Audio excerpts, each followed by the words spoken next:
Bien, buenas tardes, bienvenidas y bienvenidos todas, todos. Estamos transcurriendo la 12ª semana de UNIPE virtual, en esta ocasión en edición invierno, y el conversatorio que nos convoca tiene como título, como allí pueden ver, dentro del área de alfabetización inicial. El título del conversatorio es Diversidad lingüística, alfabetización y enseñanza de la lengua, contacto guaraní-español. Tenemos como expositores a Daniel Rojas Delgado y a Anabel Apoyo, que dentro de un ratito comienzo a presentar la trayectoria de cada uno. Quería señalarles cómo va a ser la dinámica que vamos a tratar de llevar en este evento que nos une, y es la siguiente. Tanto Anabela como Daniel van a hacer una presentación que consta de 3 partes, de 3 momentos diferenciados. Uno que abarca principalmente todo lo que tiene que ver con la documentación oficial, un segundo momento que tiene que ver con materiales didácticos y un tercer momento que tiene que ver con algunos problemas en la enseñanza de la lengua y en la alfabetización inicial dentro de este contexto en el que estamos hablando. Y hacia el final ellos nos prepararon como regalo un recursero al que vamos a poder acudir para obtener materiales. Se tomaron el trabajo de hacer un rastreo para ofrecérnoslos hoy. Así que bueno, dicha esta cuestión de la dinámica, entonces recuerden, tiene 3 momentos. Al final de cada momento vamos a hacer una pausa para quienes quieran preguntar, intervenir, comentar, bueno, lo que quieran. Entonces, después de cada uno de esos momentos hacemos una interrupción para poder hacer circular la palabra, y quienes quieran y deseen participar oralmente puedan hacerlo. Y luego retomamos con la segunda parte, ¿sí? Esta sería básicamente la dinámica que les proponemos para hoy. Voy a presentar entonces a los conversadores del día de hoy. En principio, Anabel Apoyo. Ella es licenciada y profesora en Letras por la Universidad de Buenos Aires y maestranda en Análisis del Discurso por la misma universidad, donde además realizó la diplomatura en Enseñanza del Español como Lengua Segunda y Extranjera y la diplomatura de Extensión en Educación Sexual Integral. Es especialista además en diseño de la enseñanza con tecnologías en el nivel superior y es codirectora de 2 proyectos UBATIC. Ha desempeñado como docente en la escuela media y en el nivel superior. Actualmente trabaja como ayudante de primera en gramática, Cátedra Borsi, y como docente investigadora en la Universidad Pedagógica Nacional en el marco de la licenciatura en Enseñanza de la Lectura y la Escritura para la Educación Primaria. Sus intereses principales se vinculan a la formación docente en el campo de la alfabetización y la didáctica de las lenguas y a la producción de materiales didácticos mediados por tecnologías digitales. Te agradecemos, Anabela, que estés hoy acá con nosotros. Gracias, Mari. Por su parte, Daniel Rojas Delgado nació en Caguazú, Paraguay, en el año 1989. Y unos años después se mudó con toda su familia a La Plata, aquí en Argentina. Es periodista y profesor en comunicación social por la Universidad Nacional de La Plata. Coordina talleres de guaraní y da clases en secundarios del Gran La Plata. Es jefe de trabajos prácticos de la licenciatura en Enseñanza de la Lectura y la Escritura para la Educación Primaria de modalidad virtual de la Universidad Pedagógica Nacional. Como doctorando en Ciencias de la Educación por la misma Universidad de La Plata, su tema de investigación trata sobre los problemas de la alfabetización en la lengua guaraní. Entonces agradecemos también a Daniel que estés acá con nosotros compartiendo tus intereses. Gracias, Mari, por esta presentación. Buenas tardes, ¿cómo están? Y ahora les dejo la palabra a ustedes y recuerdo entonces la dinámica. Son 3 momentos, luego de cada uno de los momentos hacemos una pausa para poder intercambiar. Si quieren pueden ir haciendo preguntas en el chat o bien esperar a este momento de intercambio y levantar la mano. Bueno, Mari, gracias por la presentación, Marinés.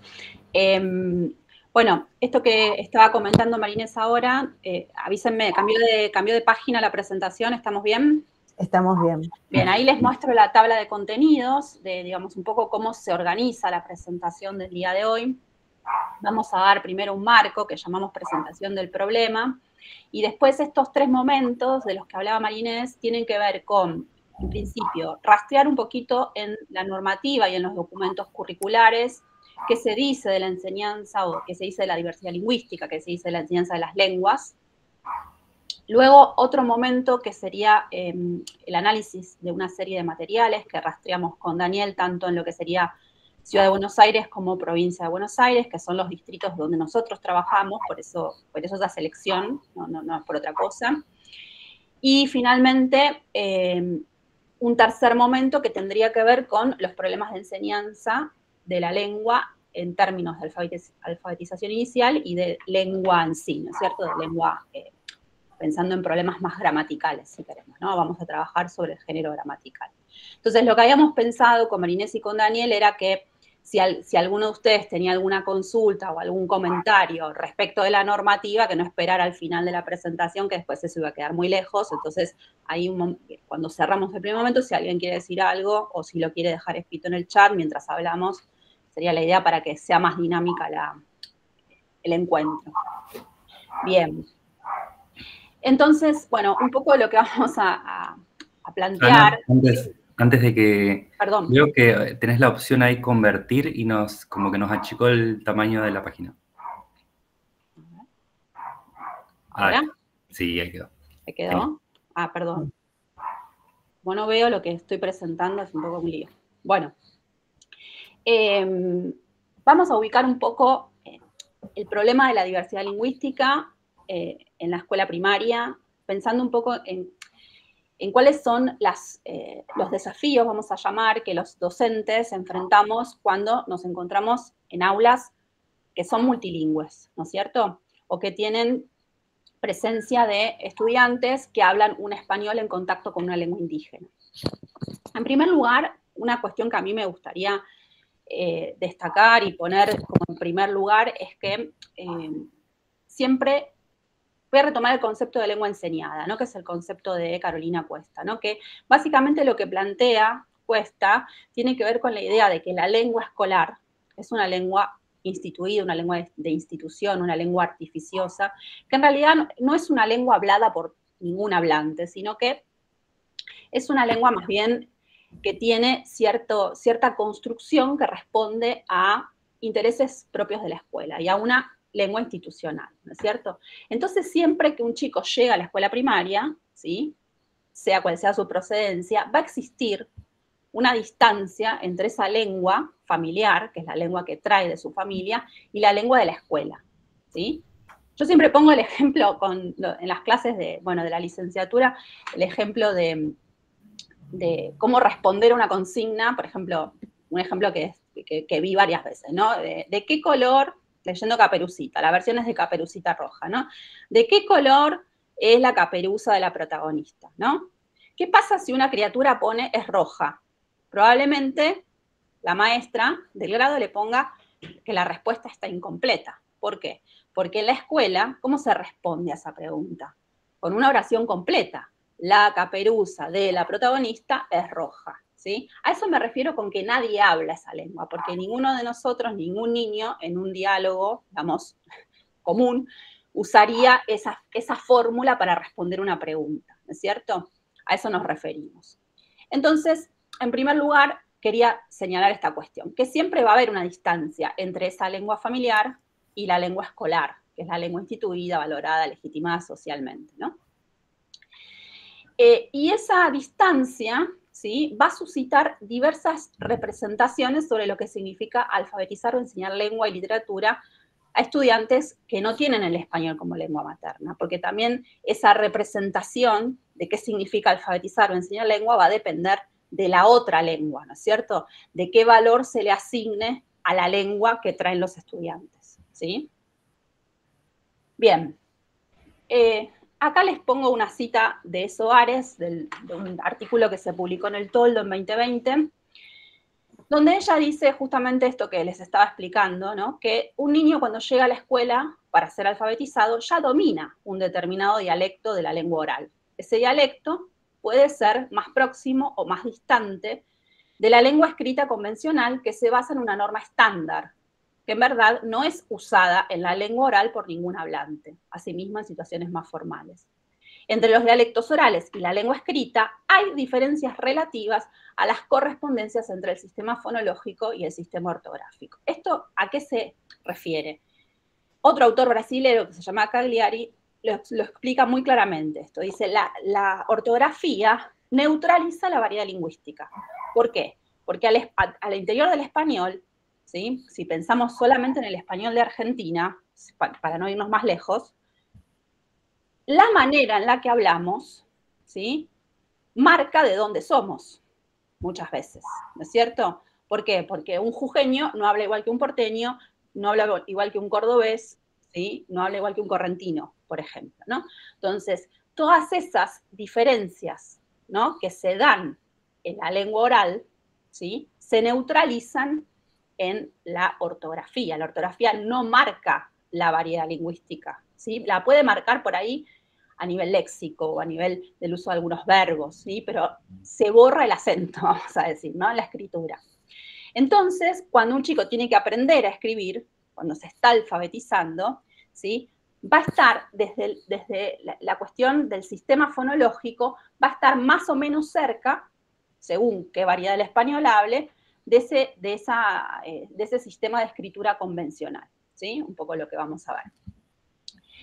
Que es lo que dice al final, ¿no? Esas diferencias son mayores o menores según la mayor o menor proximidad entre el dialecto particular hablado por el niño y la lengua escrita. Bien, ahora, ¿qué pasa? ¿No? En realidad, lo que sucede muchas veces es que la diversidad que está en las aulas, ¿sí?, que los docentes afrontamos de manera cotidiana, a veces se lee en función de una falta, una carencia, un error,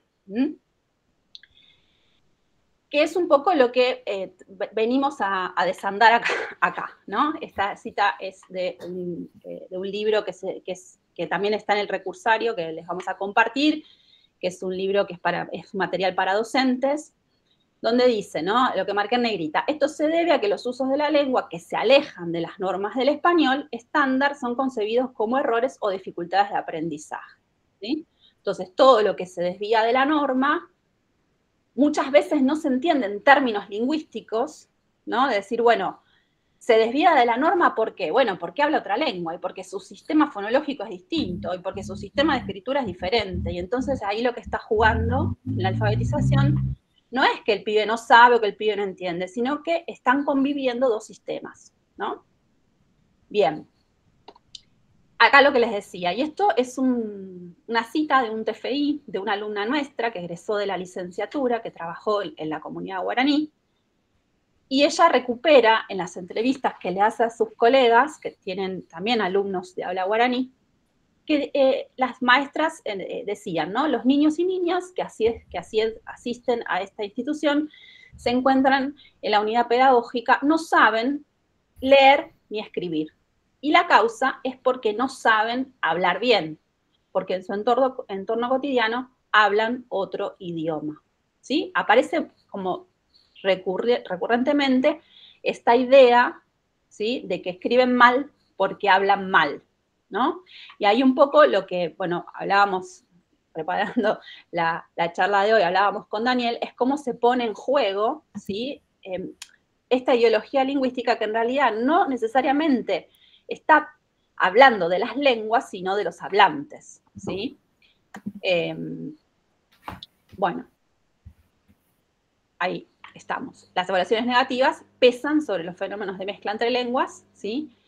Pero, ¿qué pasa? O sea, la mezcla es vista como mala, ¿no? Sobre todo, y esto es lo que conversábamos, Dani, si querés agregar algo, tiene que ver también con la mezcla de una lengua europea como el español, ¿sí? Con una lengua digamos, indígena, que es una lengua del colonizado, ¿no? Porque la representación negativa de la lengua tiene que ver con la condición del hablante también, ¿no? Como lenguas minorizadas, ¿no? Que se ven como menores por la diferencia, ¿no? Entre fuerzas que hubo en la conquista, por empezar, ¿no?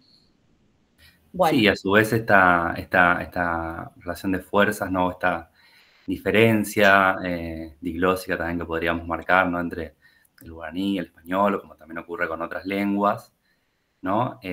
Bueno, va a estar intrínsecamente relacionada, ¿no? Con esta idea del hablar bien, ¿no? Hay lenguas que justamente permiten hablar bien, porque son para usos públicos, incluso eso después aparece en otros materiales, ¿no? Los usos públicos, qué lenguas son las que se espera, incluso una lengua, como recién mencionaba Ana, que hay, creo, un ideal, ¿no? Una lengua que probablemente, o sea, que nadie habla, pero que termina siendo la que efectivamente, bueno, la escuela enseña, y para enseñar justamente, ahí está la complejidad también del trabajo docente, ¿no? Teniendo un aula heterogénea, con 20, 30, 40 estudiantes, de qué manera plantear, ¿no?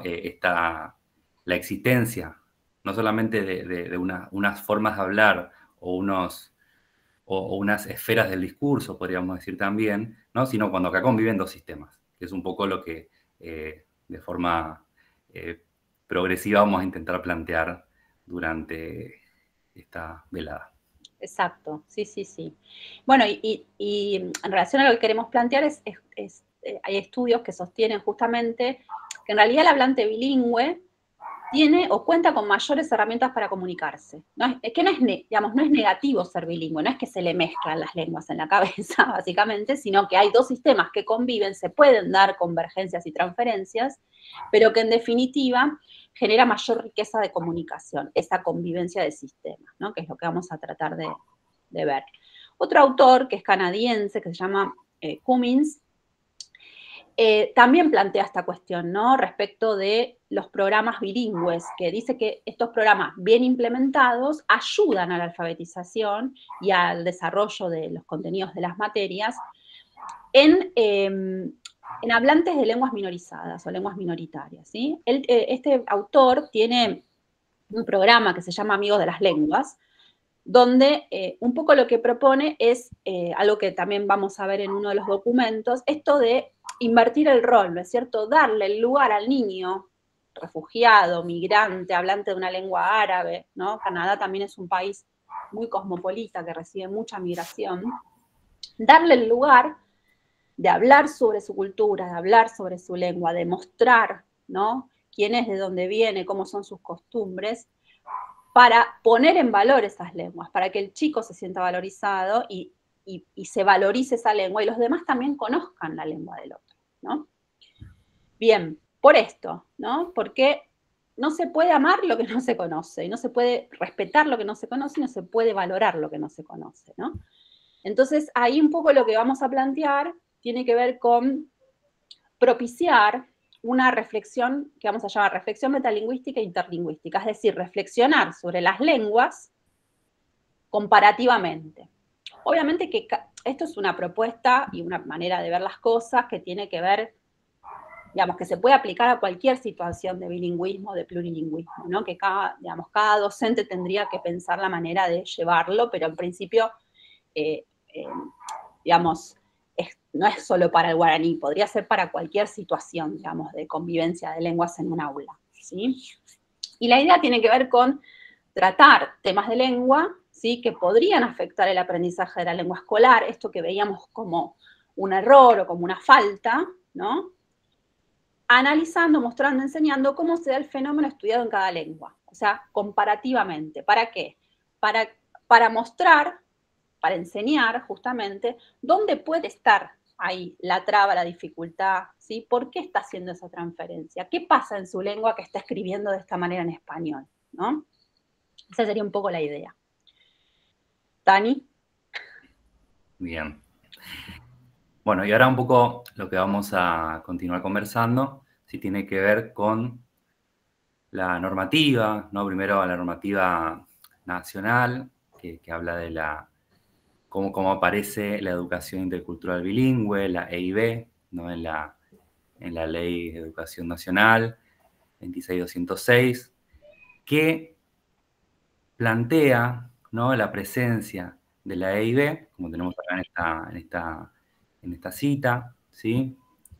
Plantea que, o sea, plantea varias cosas. Vamos a tratar de ordenar y tratar de darle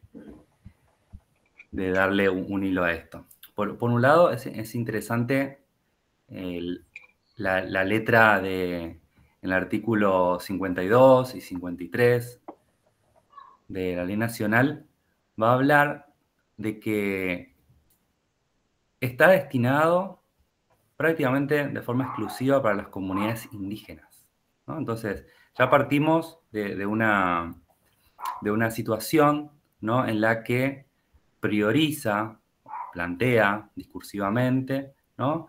el garantizar el derecho constitucional de los pueblos indígenas, ahí retoma, ¿no? La Constitución Nacional, el artículo 75, para que puedan recibir una educación que contribuya a preservar y fortalecer sus pautas culturales, su lengua, su cosmovisión e identidad étnica, a desempeñarse activamente en un mundo multicultural y a mejorar su calidad de vida. Es decir, en principio hay un gran marco normativo a nivel nacional que va a hablar de pueblos indígenas y no así plantearlo en relación a las migraciones internas que pueda haber, a migrantes, ¿no? de un país a otro, lo cual vamos a ver también qué ocurre en los otros distritos, ¿no? En las otras normativas, pero también nos queríamos detener en el artículo 53, en la que nuevamente, ¿no? Aparecen reiteradas veces que el Estado va a velar, va a ser responsable de crear mecanismos de participación para que los representantes de los pueblos indígenas puedan evaluar estrategias para la EIB.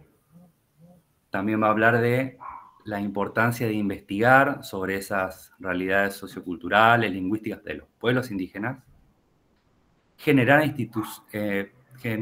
instancias de participación de los pueblos indígenas en la participación y esta gestión de los procesos de enseñanza. Entonces, bueno, hay un punto interesante para nombrar en ese sentido.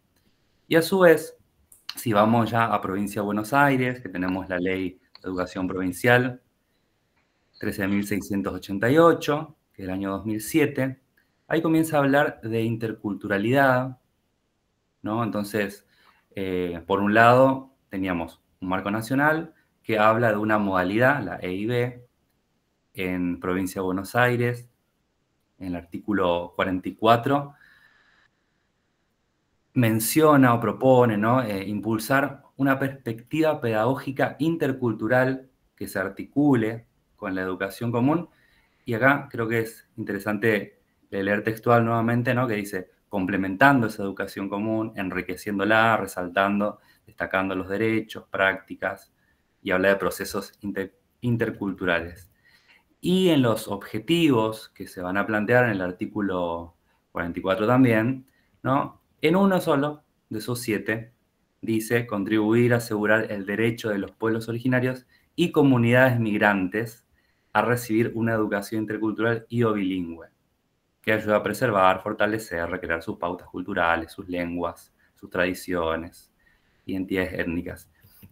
Entonces, en Provincia de Buenos Aires, esto es lo que nos plantea la normativa, y luego vamos a ver de qué manera eso tiene su correlato o por lo menos cómo comienza a plantearse en distintos materiales educativos o lineamientos generales que a veces nos llegan a ser también materiales educativos.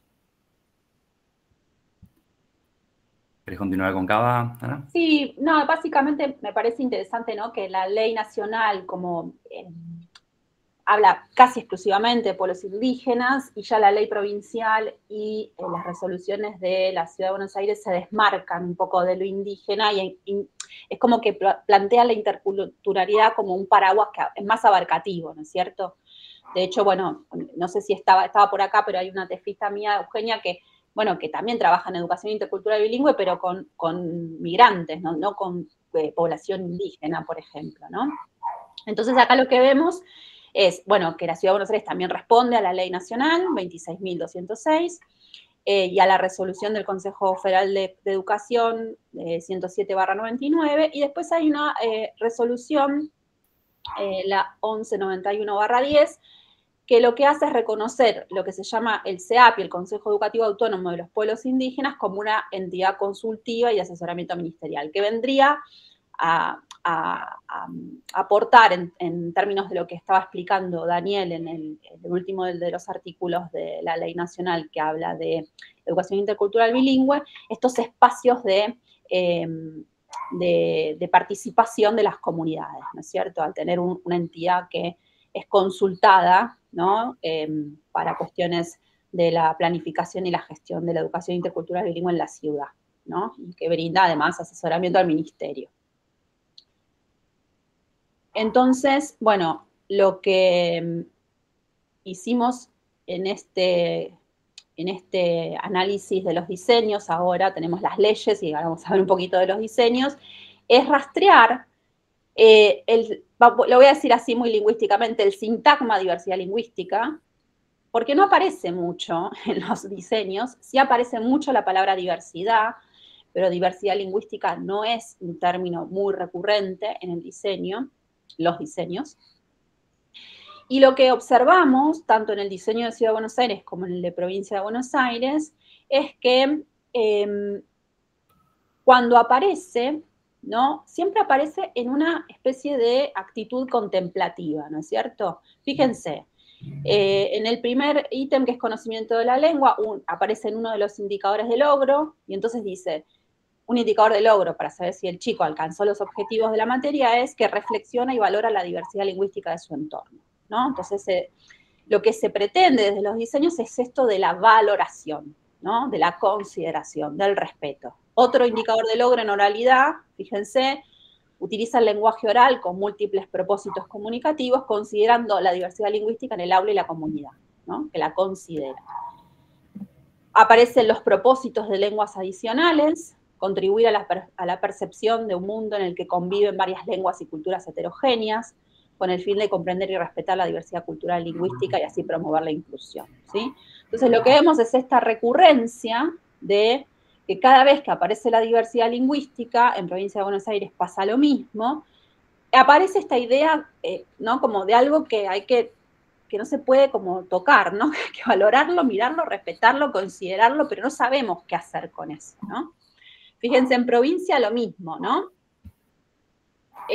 Bueno, en el perfil del egresado aparece, es larguísimo, pero lo leo al final, ¿no? Dice que valoren la diversidad lingüística de una perspectiva intercultural, y después en una sola situación de enseñanza aparece algo a modo de, bueno, de cómo se podría trabajar, ¿no? Muy vagamente, en una especie de materia que se llama Sociedades y Territorios, analizar ejemplos que den cuenta de la diversidad lingüística. Por ejemplo, Paraguay, ¿no? Y ahí trabajar, ¿no?, qué es el bilingüismo en Paraguay, cómo aparece el guaraní en Paraguay, bueno, etcétera, etcétera. Entonces, lo que venimos viendo es esto, ¿no?, como de una cuestión muy, digamos, como de lo que analizamos en otros aspectos, ¿no?, de la enseñanza de la lengua, el vacío metodológico, la falta de orientaciones, ¿no? ¿Qué hacemos en el aula?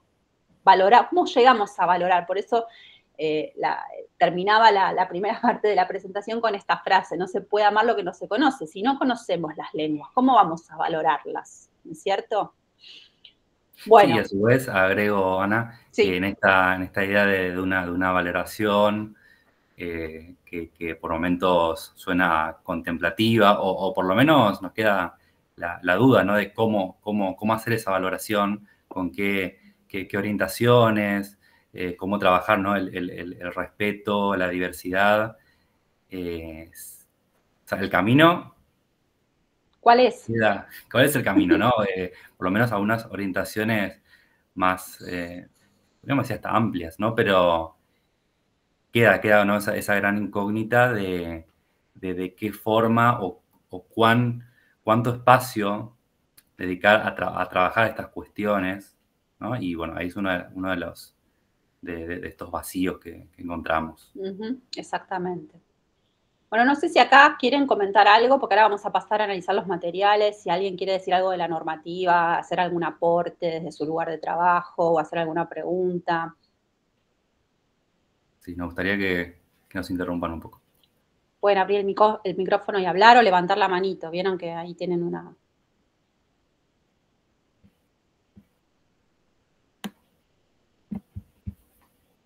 ¿No? ¿No se animan?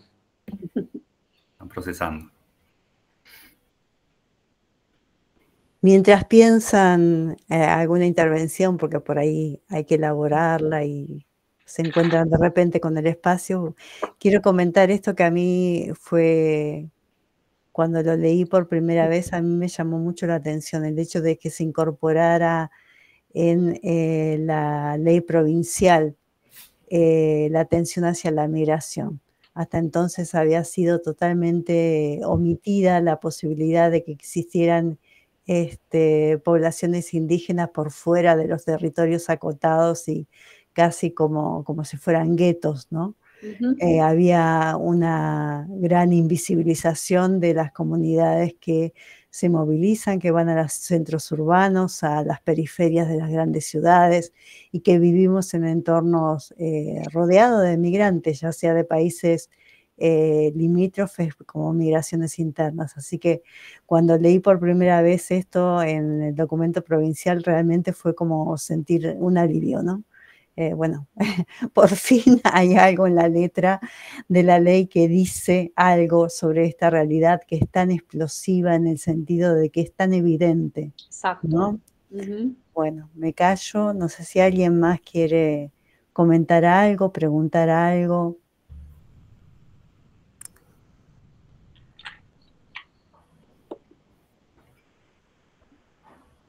Bueno, si no avanzamos y cualquier cosa, ya saben, pueden consultarnos.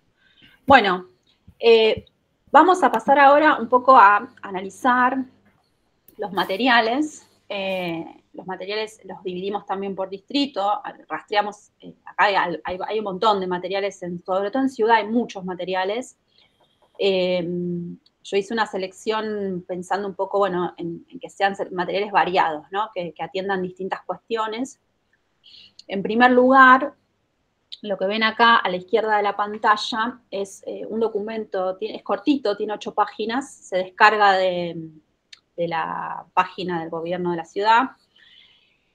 Hay documentos similares en varios idiomas, son como, no sé, 10 idiomas, más o menos lenguas indígenas y también árabe, chino, ruso.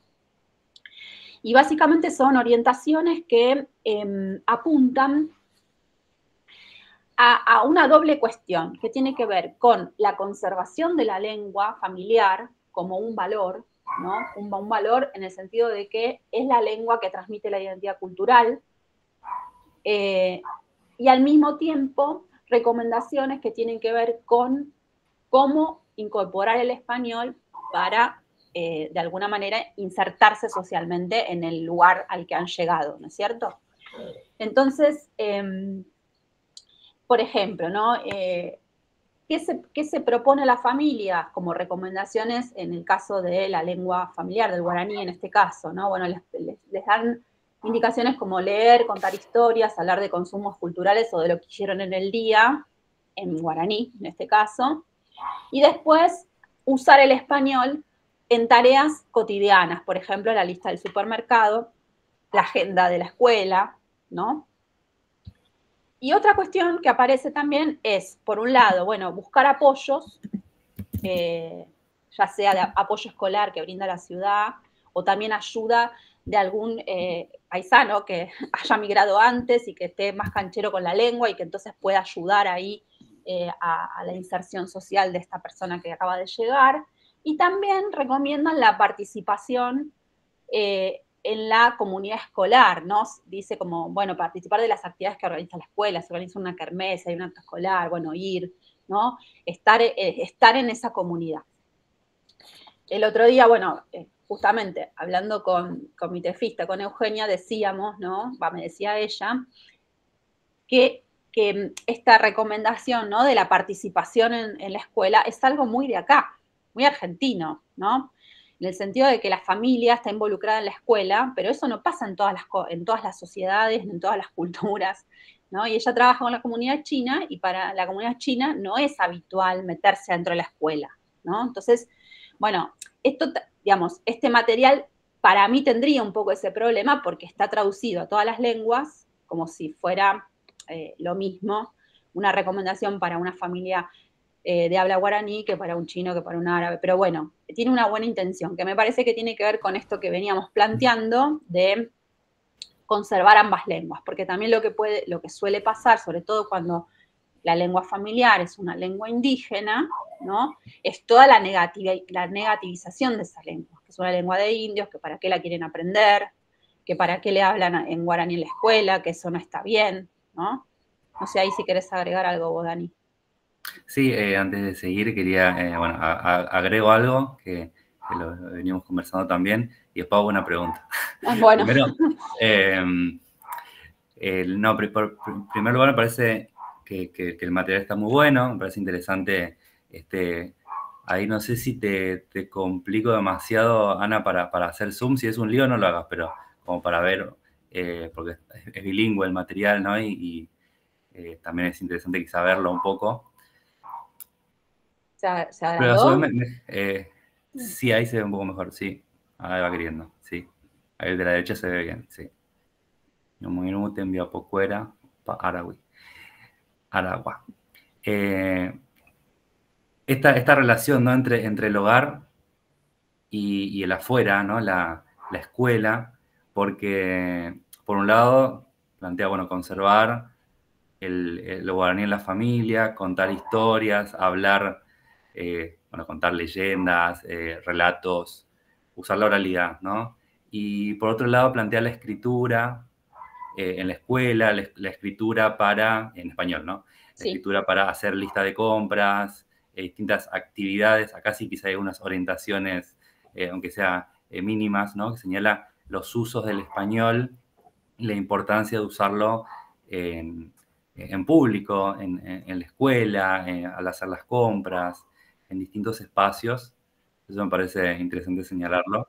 Uh-huh. Y por otro lado, que este material, bueno, lo habíamos visto y también lo conocíamos, pero no sé, y ahí viene la pregunta, si sabes vos, Ana, o, bueno, Eugenio también, puede ser alguien más que conozca estos materiales, si también circularon impresos. Eso no sé.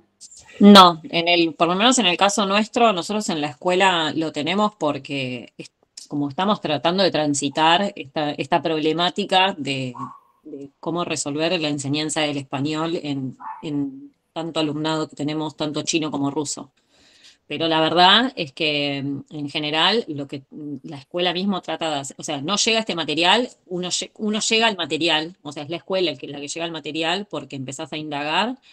Y la verdad es que en realidad terminamos como copiando un poco el sistema de acercarles esto de las traducciones por ahí de los papeles que tienen que empezar a completar y todo eso, y después es citar familia a familia y explicarle la importancia que tiene, que esto es lo que decían antes, la importancia que tiene para la escuela que ellos participen de ese tipo de actividades, porque realmente no existe esa costumbre, y después también hay una cuestión muy emocional, porque los chicos terminan recibiendo a todas las familias, no sé, para una clase abierta, y las familias, tanto chinos como rusas, no se acercan, por más que uno los convoque y se acerquen las invitaciones traducidas y todo, después es como una enseñanza uno a uno. Claro. Pero no llega el material, somos nosotros el que indagamos para llegar a eso, y bueno, nos encontramos con esto.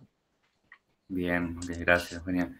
No, porque pienso que es o sea, lo valioso que pueden llegar a ser estos textos, que incluso están, ¿no? de descarga libre, están online y demás, pero también al no circular en papel, bueno, genera nuevamente, o puede generar una distancia o este acercamiento, bueno, como otros materiales, ¿no? Que a veces se imprimen, a veces no, dependiendo de distintos momentos históricos y demás. Claro. Bueno, en segundo lugar tenemos un material que es específico de prácticas del lenguaje, destinado a 7º grado. Allí lo que vemos son actividades pensadas para alentar la reflexión sobre, en realidad sobre las variedades lingüísticas que conviven en el español, yo diría que del Río de la Plata. Ellos dicen de Argentina, pero me atrevo a decir que es el rioplatense. Entonces, fíjense, ¿no? La mayoría de las actividades lo que hacen es trabajar sobre distintos préstamos. La primera que pueden ver ahí, bueno, tiene palabras como rosquilla, que viene del español peninsular, chango, que bueno, estuve buscando, me parece que es una palabra de origen, o sea, me aparecieron 2 cosas, que es una palabra de origen desconocido, o si no, hablan de una palabra de múltiples orígenes, como que puede ser el persa, el vasco, el africano, o sea que es lo mismo, no se sabe de dónde viene. Pibe, que es una palabra que usamos mucho en Buenos Aires, que viene del genovés pibeto, ¿no? Entonces hay como una colección, vamos a decir, de lexemas provenientes de distintas lenguas, ¿sí? Que además tampoco todas, o sea, sí se usan en español, pero no todas se usan en nuestra variedad. No sé, yo no sé si alguien dice rosquillas cuando van a comprar, no sé, las donas. Yo le digo donas, lo digo en inglés, perdón, pero bueno, son como palabras que no son tan frecuentes tampoco, ¿no? El chango sí, el del supermercado, no chango, por lo menos en Buenos Aires creo que no decimos los porteños chango como niño, bueno, y demás. Entonces ahí tienen, por ejemplo, una primera lista de palabras que provienen de distintos orígenes. Luego en la actividad 2 trata de explicar el origen del lunfardo, entonces hace una pequeña descripción histórica que proviene de los migrantes que llegaron a nuestro país fines del siglo XIX y principios del XX, y otras palabras que son de origen indígena, ¿sí? Y ahí, bueno, hay una actividad básicamente que hay una lista de palabras, y entonces los alumnos tienen que decir si conocen el significado, si la usan los adultos, si es una mala palabra, bueno, etcétera, etcétera. Y después, en la actividad 3, lo que vemos es palabras del náhuatl. Aguacate, cacahuate, canica, chapulín, chicle, chile, chocolate, bueno, son pocas las que también usamos acá en Argentina, ¿no? De todas esas que están ahí. Y bueno, y lo mismo, ¿no? Son actividades de, bueno, conoces la palabra, conoces de dónde viene. Un poco creo que estos ejercicios están apuntando a mostrar, ¿sí? ¿Cuál es esa diversidad léxica que conforma el español? ¿No es cierto? Que hay palabras que vienen de muchos lugares distintos, podríamos decir. Después tenemos este librito que es muy bonito, que se llama Tejiendo Palabras. El 1 es sobre animales. Y básicamente es un material que está pensado para hablantes del español, ¿sí? Y está escrito en distintas lenguas indígenas, o sea, es bilingüe.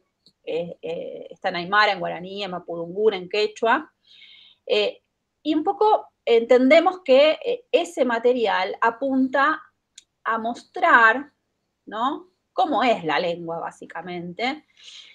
Y los animales, en realidad, también son un campo, digamos, que se trabaja mucho en primaria, sobre todo en primer grado, en alfabetización inicial, pero que también se prestan a esta convivencia, ¿no es cierto? Porque hay muchas palabras que nombran animales que nosotros usamos en el español, aunque a veces no sabemos de dónde vienen, ¿no es cierto? Como yaguareté, por ejemplo, o yacaré, ¿no? Entonces, si bien, no sé, ¿cómo se dice mono, Daniel? Caí. Caí. Bueno, si bien caí, vos me decís caí, yo no sé qué significa mono, hay otras palabras que son como más de uso habitual. Entonces es un lugar ahí que está bueno para producir la fusión o el pasaje de una lengua a la otra, ¿no? Bien. Y por último tenemos el Yo amo aprender. En lengua no hay nada. Hay un capítulo en ciencias sociales que es este que ven acá, donde aparece la leyenda de la yerba mate. Entonces, bueno, definiendo la cuestión de, bueno, qué es una leyenda, que es muy antigua, que es una historia ocurrida en un pasado remoto, eso lleva, ¿no?, a hablar del pueblo guaraní antes de la conquista, ¿no? Entonces, bueno, hablan de la ubicación geográfica, del pasaje del nomadismo al sedentarismo, o sea, cuando eran habitantes de la selva y cómo los recursos para sobrevivir los buscaban trasladándose de un lugar al otro, hasta que después se hacen agricultores, entonces construyen las aldeas que se llaman tecoas, bueno, y hace toda esa explicación en relación a, bueno, un pasado, ¿no?, pre-colombino, podríamos decir. ¿Dani? ¿Estás ahí? Estoy acá. Bueno, ¿vamos con los de provincia? Dale, sí.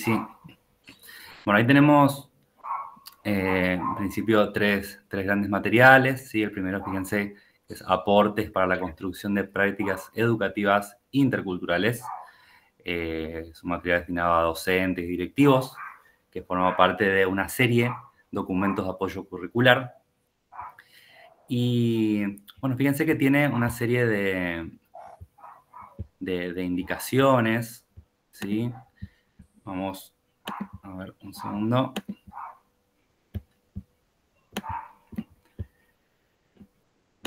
Así lo puedo leer directamente de acá, perfecto. Bueno, esta propuesta habla de, nuevamente, o mejor dicho, retoma esta idea de escuchar, leer y narrar, ¿no? Generar espacios de intercambio. Recordemos lo que planteaba también en relación a la familia, pero ahora hablar de sucesos históricos, noticias. Habla de poner en juego las prácticas del lenguaje vinculada a la vida familiar comunitaria. Conversar también sobre creencias, prácticas cotidianas. Relatos orales, ¿sí? Conocimientos y relatos de la historia oral. Y el último de estas propuestas, la última, fíjense que dice hablar de estas dinámicas familiares como las migraciones. Retomando esto que veníamos señalando, ¿no? Migrar del campo a la ciudad, cambiar de barrio. Es algo que, bueno, curioso en principio, ¿no? El señalarlo casi al pasar, casi al final, como si no fuera uno de los puntos centrales también, ¿no? De todos estos relatos,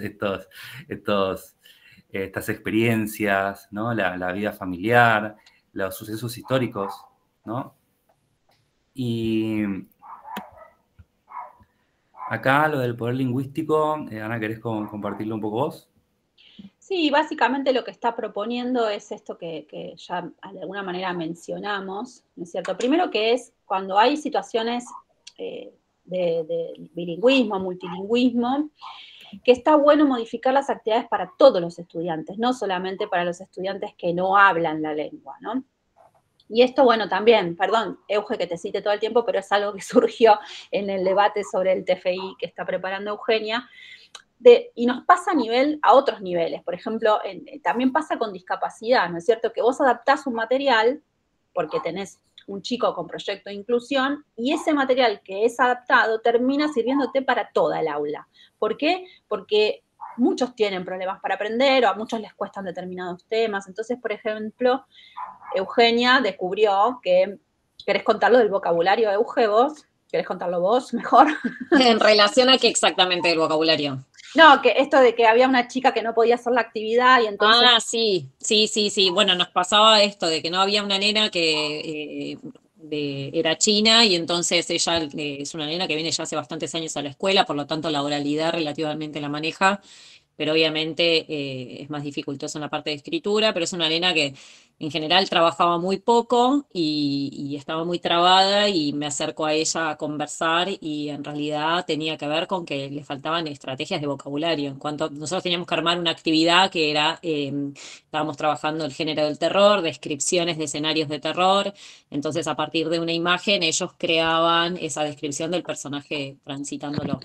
Y esta nena no quería escribir, no quería hacer nada, entonces cuando me acerco a ayudarla, pudimos conversar apenas un poco de ciertas palabras, o sea, qué es castillo, qué es noche, cómo, o sea, estas cuestiones, y a partir de ahí se abrió un campo de conocimiento enorme, porque ya ideas claramente tenía un montón, simplemente que no tenía cómo hilar esas ideas. Entonces descubrimos que a través de trabajar con ciertos campos semánticos en distintas temáticas, no solamente para esa actividad, sino para sociales, para naturales, ella le permitía acceder al material de una forma mucho más amplia y más autónoma. Y esto la entusiasmaba y esto hizo que cambie radicalmente su actitud dentro del aula, ¿no? Entonces pasó de ser, esto que decía antes Ana, pasó de ser una nena que no hace, ¿no? Que pareciera que está dentro de la parte de lo que no puede lograr, a ser una nena que con esta herramienta única podía empezar a escribir y a hacer cosas adentro del aula que eran las mismas que hacían sus compañeros. Y estos mismos campos, por ahí esto llevando a que sí termina sirviendo para todos, estos mismos campos semánticos después ayudaba a otros a decir, bueno, por ahí podemos dar todo el vocabulario que tiene que ver con este tema, ¿no? Esto en escritura sirve en una actividad para cualquier niño. Exacto. Necesite o no la lengua, ¿no? El aprendizaje de esa lengua. Bueno, y ese es un camino que encontró Eugenia en particular, ¿no es cierto?, de esta propuesta de modificar las actividades para todos los alumnos, ¿no? No las actividades en sí, sino tal vez la propuesta, cómo ingresar a la actividad, ¿no es cierto? Porque la actividad es una actividad de escritura, pero bueno, ¿desde dónde parto? ¿Cuál es el apoyo que les doy para que puedan empezar a resolver, ¿no? Sí, a su vez también me parece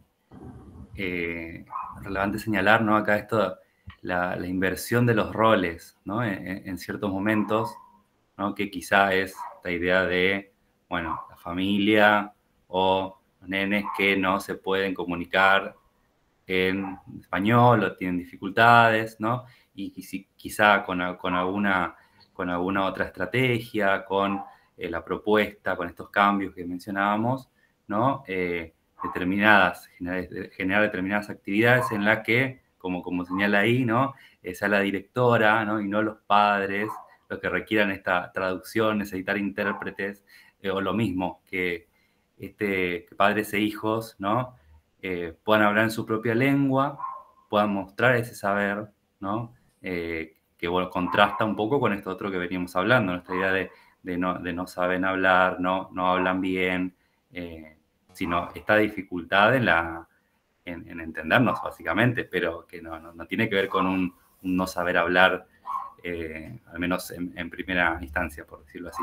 Exacto. Sí. Bueno, a eso se refiere compartir el poder lingüístico, ¿no? El tema de adaptar las actividades y también invertir los roles, ¿no? Que sería esto, ¿no? Por ejemplo, por eso también lo que decía Eugenia es re importante, cuando uno tiene comunidades que no están acostumbradas a participar en la escuela o de participar de las actividades de la escuela, el hecho de poder hacer ese trabajo de hormiga, de que es importante que lo hagan, también les va a permitir estas situaciones, ¿no? De enseñanza, de que de repente vaya una familia, no sé, digo una pavada, a cantar una canción en chino y que haya un intérprete, ¿no? Y que, bueno, se muestre la lengua, se muestre el saber, se muestre que pueden hablar fluidamente, que esa lengua tiene un valor, bueno, un montón de cuestiones que, bueno, que al estar, digamos, en una situación de que no hablan el español, por ahí se evalúan negativamente, ¿no es cierto?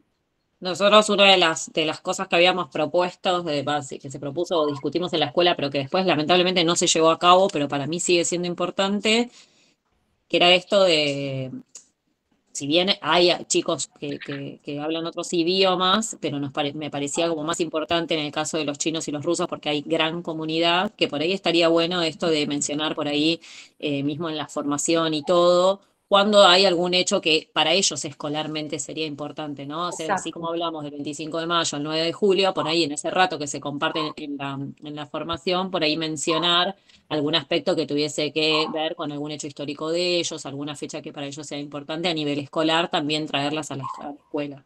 Claro, eso está buenísimo. Sí, sí, sí. ¿No? Como una posibilidad de acercarlos de la cotidianeidad sin necesidad siempre de pensar en lo académico. Claro, perfecto. Sí, sí, está bueno. Bueno, Dani, ¿seguimos? Bien, seguimos. Y bueno, después también en el portal Educar, sí vamos a encontrar una serie de recursos, de materiales que casi hicimos una selección, ¿no? En particular de 3 materiales audiovisuales. Por un lado tenemos una entrevista a un historiador en la que se complejiza o se problematiza, ¿no? La idea del Día de la Diversidad Cultural, el 12 de octubre, que en algún punto podríamos decir que este material o sea, sigue siendo valioso, pero que también quedó viejo en algunas cuestiones, ¿no? Porque planteaba esta tensión que resurgió nuevamente, ¿no? De decir, bueno, es el Día de la Raza, ¿no? En esa entrevista planteaba, no, ya el Día de la Raza cayó en desuso, es algo que no. Bueno, estamos en un momento en el que el Día de la Raza pareciera que es impulsado nuevamente de distintos sectores, ¿no? Del gobierno y otros lugares también que prefieren esto, ¿no? Por todos estos significados, por una historia, ¿no? Y nuevamente, retomamos a Calvet, otros autores, podemos pensar en las ideologías lingüísticas. Nuevamente acá está muy presente esta disputa y cómo la escuela, ¿no? Termina siendo ese escenario de lucha simbólica por construir sentido, por construir ciudadanía, historia, no sé, en definitiva un poco de todo. Y después también tenemos la asombrosa excursión de Samba, ¿sí? A los pueblos originarios, bueno, que es uno de los capítulos, ¿no? En el que viaja, hace un recorrido histórico, recorre diferentes momentos, ¿no? Para plantear también esta discusión, para ver qué luchas se dieron en otros momentos y, bueno, cómo nos permite pensar el presente, ¿no? Con este tono que nos tiene acostumbrados a Samba también, ¿no? Material muy valioso y entretenido. Y después tenemos de Paca Paca, de 2022, una serie de poemas, ¿sí? Poemas de la tierra, en la que aparecen grabaciones, o sea, son videos muy cortitos, en realidad es poquito más de 1 minuto y medio porque está la introducción y demás, en la que aparecen varias lenguas, ¿no? Como aparece el Buda guaraní, aparece, creo que está el aymara, acá no alcanzo a ver bien, tenemos también el mapuche, ¿sí? Sí, el quechua. El quechua, exactamente, y siguen algunos más, ¿sí? Porque son unos, creo que son 10 en total, y bueno, son poemas, cuentitos, podríamos decir, ¿no? Que hay un breve relato también, uno de los que señalamos, bueno, es el número 5, que habla en Buda guaraní, que nuevamente, bueno, no sé si lo mencionamos en realidad, pero también esto de pensar las variedades al interior de las lenguas, ¿no? Porque por momento, si pensamos en el español como una lengua escolar unificada, que es la misma en todos los millones de hablantes en todos los países, sabemos que no es así, están los regionalismos y a su vez toda una serie de complejidades al interior de cada región, cada distrito, si lo pensamos de lo escolar. Y nuevamente con el guaraní ocurre, ¿no? Tenemos el guaraní, Buda guaraní, tenemos un guaraní más correntino, un guaraní paraguayo, ¿no? En distintas regiones a su vez con particularidades, con similitudes, pero también con diferencias, ¿no? Exacto. Bueno, y nos queda el portal ABC, sí, ¿no? Bueno, y acá en el portal ABC encontramos un documento un poco, no extenso, pero que tiene diferentes momentos, ¿sí? Y acá propone propone, bueno, en particular nos vamos a centrar en lo que habla del nivel inicial y primario, ¿no? Primero habla de la Semana de la Interculturalidad, que es del 24 al 28 de marzo, lo que indica el material. Creo que me enteré al preparar esto de la existencia de la Semana de la Interculturalidad. No sé si en otras escuelas o en otros espacios lo vienen trabajando, ¿no? Como figura en el calendario. Pero a su vez, acá retoma esta idea, ¿no? Que veníamos comentando de pensar actividades, encuentros con la familia para compartir experiencias, y dice, experiencias, rituales, juegos, canciones y leyendas, ¿no? Fíjense, un universo que en alguna manera se repite, ¿sí? Y también la lectura y escucha de poesías, canciones, narrativas, dice, en lengua de los pueblos originarios, afrodescendientes y migrantes. Y luego una serie de recursos audiovisuales, ¿sí? Después también aparece una bibliografía más para docentes y otros textos un poco más duros, podríamos decir, ¿no? O sea, aparecen cuestiones más didácticas y otras más formativas para docentes. Bien. Después tenemos este librito que es muy bonito, se los recomiendo mucho, creo que también lo subimos al recursario que armamos. Sí, sí. Y que tiene la particularidad de que es el resultado de un proyecto UANEX, pero que los participantes de este libro son estudiantes de la escuela primaria de adultos de Cacupé, que son en su gran mayoría, hablantes bilingües del guaraní paraguayo, ¿sí? Con distintos grados de bilingüismo, y que fueron ellos, también con el equipo de etnolingüística de la Facultad de Filosofía y Letras, que armaron este material, ¿no? Y entonces es un vocabulario temático. Yo les puse ahí algunas pantallitas bueno, tiene los colores, los números, después tiene fauna, distintos tipos de fauna, distintos tipos de flora. Me gustó de palabras románticas, ¿no? Porque también hay cuestiones que tienen que ver ahí con lo social que rescata el libro. Y bueno, y me parece muy interesante la cocina del libro, ¿no es cierto? Cómo, en esto que venimos hablando, ¿no es cierto? De compartir el poder lingüístico, ¿no es cierto? Que los mismos hablantes, los mismos estudiantes hayan podido participar en un proyecto así, me parece que tiene que ver o que va en línea con esto que venimos destacando en la presentación. Y después tenemos otros materiales en los que, bueno, participamos varios de los colegas de la UNIPE, que están en la colección esta de Seguimos Educando, que se produjo en pandemia para la continuidad pedagógica. Bueno, brevemente, ¿no? Acá yo seguí el cuadernillo de segundo y tercer grado para mostrarles un poco la dinámica con el guaraní en particular. En una primera clase se trabajan los ritmos musicales y entonces, bueno, los distintos ritmos musicales que hay en el país. Se habla del chamamé en un momento y se explica el significado de la palabra en guaraní. De ahí a otra actividad donde se recupera este video que proponía Daniel de la asombrosa excursión de samba a los pueblos originarios, y entonces después se van a retomar, después del visionado de ese video, se van a retomar palabras en guaraní para trabajar la cuestión del vocabulario, ¿no? Como pueden ver ahí, ¿no? Dice, después de mirar el capítulo, vamos a jugar con las palabras, uní con flechas, ¿no? Entonces está ya, las querés decir vos que yo no sé hablar. Yaguareté, puedo decir nada más. No, salían bien. Bueno, tenemos Yaguareté, después tenemos Arete Guazú y Baeyapa. Esa es imposible para mí. Bueno.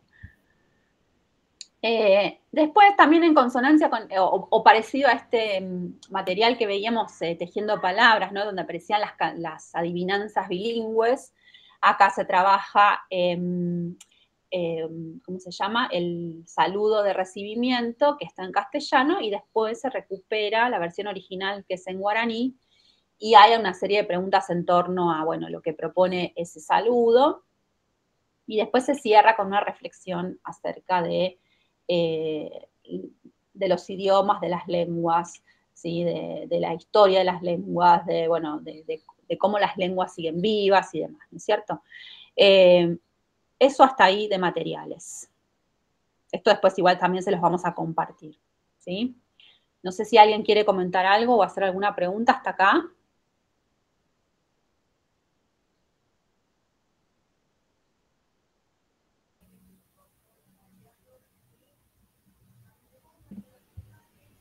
No, Quieren estaba ver si las pensando guardan. perdón.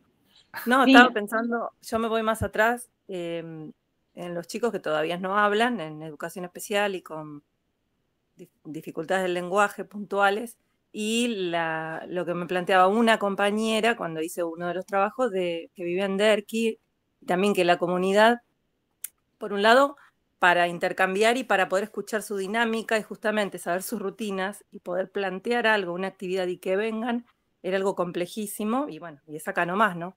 Y por otro, cómo empezar los calendarios, los comunicadores, porque si bien se arrancan con rutinas, ¿no? Cuando arrancamos con vasos, estoy pensando ahora en los estudiantes de ahora también.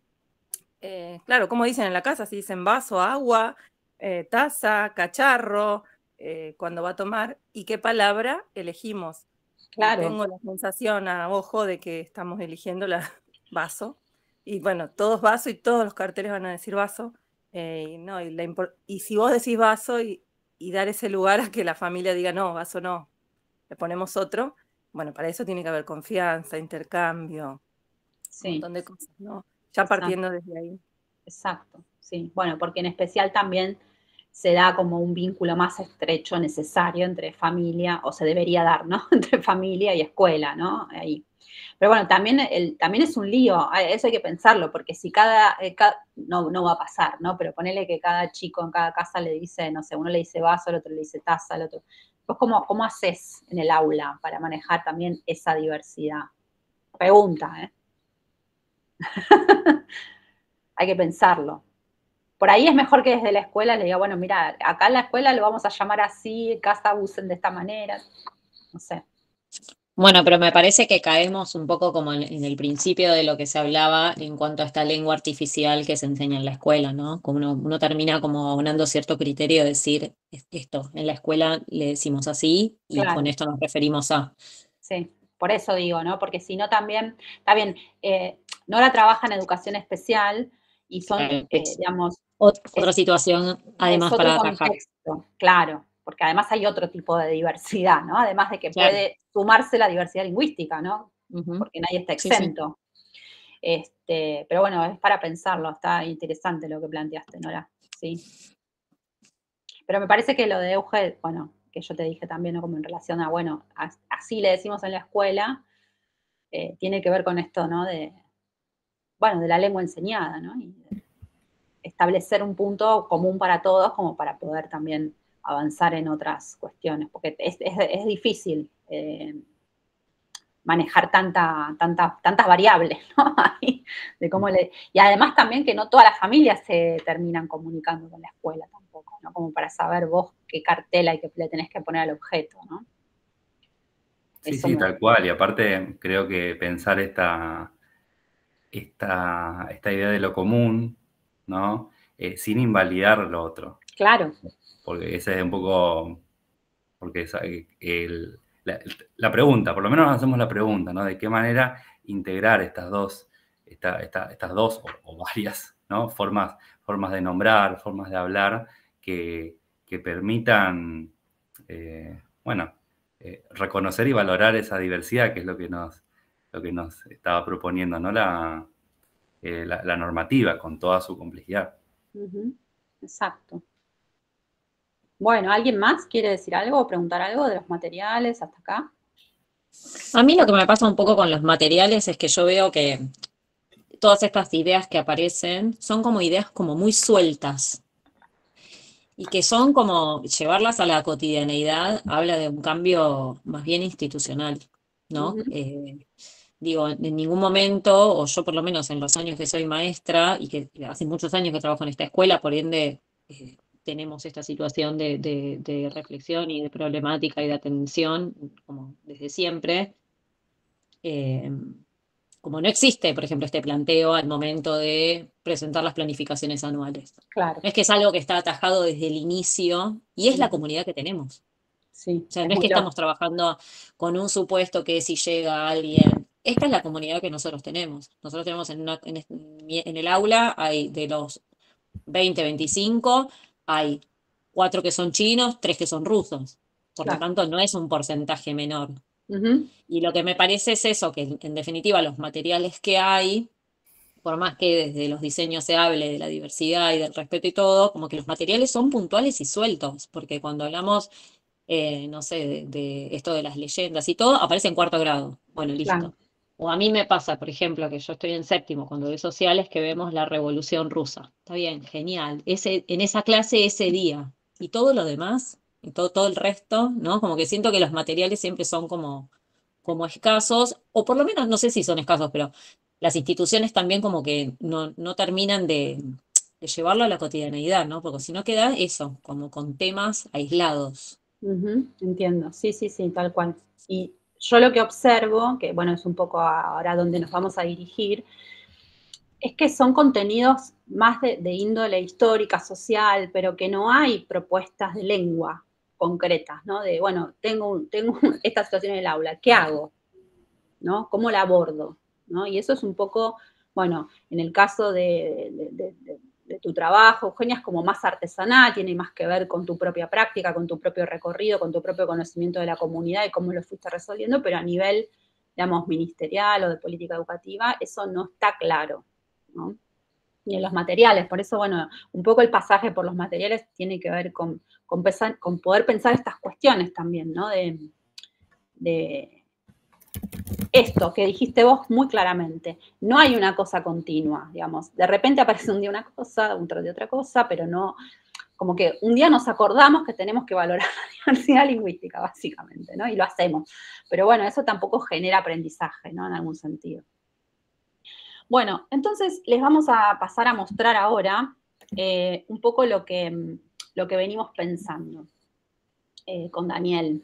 Estamos así como en este camino de recorrer esto que vemos como un espacio de vacancia, ¿no? Y de empezar a pensar problemas de la enseñanza, de la alfabetización y de la lengua, en relación, bueno, específicamente al guaraní, porque Daniel es hablante del guaraní, y podría aplicarse a otras lenguas, pero en principio, bueno, es lo que podemos mostrarles hoy.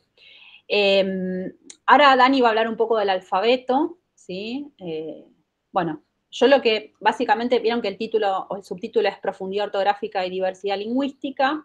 Acá nos estamos refiriendo a un concepto de Magda Soares, que básicamente ella lo que plantea es que la mayoría de los estudios de alfabetización vienen de lengua inglesa, que la lengua inglesa es una lengua opaca en su ortografía. ¿Esto qué significa? Cuando hablamos de transparencia y opacidad, tiene que ver con la idea de que la relación entre el fonema y el grafema en las lenguas opacas no es consistente, ¿no? Lo que pasa en inglés es que lo voy a decir así medio brutamente, ¿no? Pero que las mismas letras, las mismas combinaciones de letras, dependiendo en qué raíz morfológica aparezcan, se pronuncian de manera distinta. Entonces, un hablante de inglés no puede seguir la pista fonológica para aprender a escribir. Tiene que aprender a escribir de otra manera, ¿sí? No puede apelar a la conciencia fonológica. O sea, la conciencia fonológica no es algo universal, y lo digo claramente porque ahora estamos en Ciudad de Buenos Aires con la conciencia fonológica, ¿sí? Sirve para lenguas que son transparentes o pseudotransparentes, pero no es un mecanismo universal de digamos, de correspondencia en todas las lenguas fonema-grafema. Lo que tiene de bueno el guaraní es que tiene 33 letras, 33 grafías para 33 fonemas. Es que quiere decir que a cada fonema le corresponde un grafema y viceversa. Y eso, a la hora de escribir en guaraní, facilita mucho las cosas porque no hay posibilidades de error, ¿no? Bueno, Dani, te dejo. ¿Querés contar? Bien, y bueno, en estas no posibilidad de error, que me gusta cómo suena, hay, bueno, todo un trasfondo muy interesante, ¿no? Que en relación a la escritura del guaraní. Pensemos las primeras escrituras, los primeros registros, las primeras sistematizaciones, ¿no? Son del 1600, hecha por los jesuitas, que fueron a misionar en las misiones jesuíticas, ¿no? Que lo que hoy sería Argentina, Paraguay, Brasil, principalmente. Y, bueno, a imitación de las lenguas europeas y el latín en particular, ¿no? Se crea ya en ese momento una forma de representar estos sonidos. Hay registros, hay diccionarios, ya en la época colonial. Y eso, bueno, fue atravesando diferentes situaciones, diferentes momentos. Hoy es muy reciente esto de tener 33 letras, ¿sí? Es súper reciente en términos históricos, pero piensen que estamos en el 1800, incluso antes, había diferentes formas de representar, diferentes formas de escribir, porque no había algo unificado, ¿sí? Incluso 2 o 3 momentos importantes tienen que ver, uno con la Guerra de la Triple Alianza, ¿sí? 1864-1870. Durante la guerra, para difundir y para crear también la idea de nacionalidad, están los periódicos de guerra, ¿sí? En 1867, el Mariscal López, el presidente de Paraguay, convoca a un congreso en Paso Pucú, a una convención en la que definen un alfabeto, ¿sí? Para utilizarlo en esos periódicos. Entonces, para, nuevamente, esta tensión entre diversidad y uniformidad, ¿no? Para escribir de forma unificada. Bueno, después de la Guerra del 70, ¿no? Se persigue nuevamente al guaraní, como también se había hecho en otros momentos previos. Estos movimientos de avanzada y retroceso son constantes. En 1950 hay un congreso, el primer congreso de la lengua guaraní, que aprueba una versión preliminar de este Ayeguetú, que es la forma de nombrar el alfabeto, ¿sí? Y ahí comienzan a utilizar, por ejemplo, las letras nasales, que podemos ver ahí. Tenemos una A oral y una A nasal, lo mismo con la E, incluso la sexta vocal del guaraní, que es la Y, famosa U, para nombrar, por ejemplo, las cataratas del Iguazú, ¿sí? Los esteros del Uberá. Es un sonido diferente que no lo tenemos en español, ¿sí?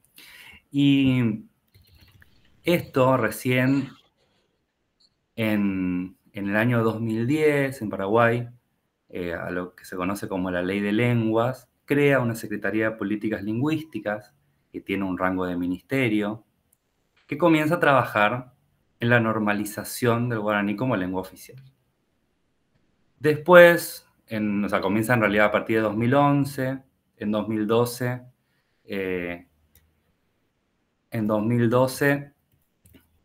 revisan este alfabeto. Bueno, cuestión, año más, año menos. En 2018, ¿sí? Se aprueba este alfabeto de 33 grafemas, 33 letras, aunque, como decía Ana, a cada fonema le corresponde un grafema y viceversa. Entonces, hoy lo podemos pensar como una escritura más transparente, pero lo que planteábamos mientras preparábamos esta exposición tiene que ver, ¿no? La complejidad que implica, ¿no? Conocer un sistema de la lengua, y en general el que es bilingüe no solo conoce la del guaraní, sino también conoce la del español. Y ahí está la dificultad de que, por ejemplo, si miran este alfabeto, vamos a ver que no existe la B larga. Existe la B corta. Y entonces, en teoría, si pensamos palabras en guaraní, no existen palabras con B larga. Sí, como MB, como es en Baeya, para que vimos hace rato que era el saludo. Entonces, digo, un nene que está aprendiendo a escribir, bueno, tiene que ponerse un chip y decir, ahora estoy escribiendo o pensando en español, existe la B corta y la B larga. O existe la K, la C, la S, la Q. perdón, la C, la Q, la K, ¿no? Bueno, y la S también en otro contexto. Sí, pero, sí. y en guaraní no, tenemos solamente la S, no existe la C. Bueno, este cambio que puede parecer aprenderlo de memoria, digo, bueno, me aprendo esto, no, es súper complejo y en alguien que es bilingüe, creo que puede estar operando todo el tiempo. Exactamente. Yo sé que el cuadro que tienen a la derecha no se ve nada, después lo van a tener en los materiales que les vamos a compartir, pero simplemente pusimos este cuadro para compararlo con el que aparece acá, porque vieron que en este cuadro está pintado de gris, ¿no es cierto? Y acá no aparece nada pintado de gris.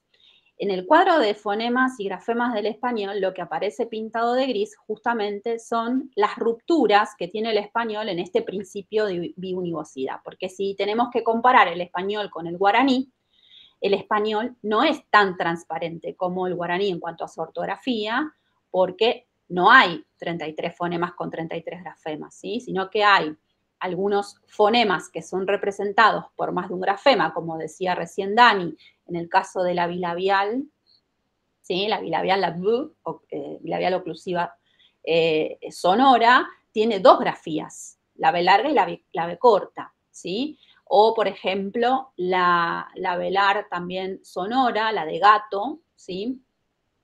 No, perdón, la de gato no, la velar sorda, la de jirafa, ¿sí? También tiene dos grafías.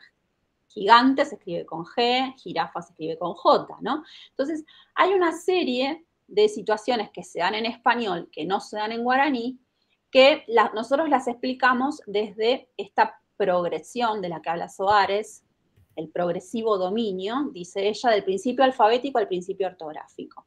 Cuando nosotros empezamos a alfabetizar a los chicos, ¿qué hacemos? Empezamos con relaciones, siempre, bueno, recomendamos sílaba, porque el fonema aislado no se puede pronunciar, sílabas o palabras de sílaba, digamos, ¿cómo se dice?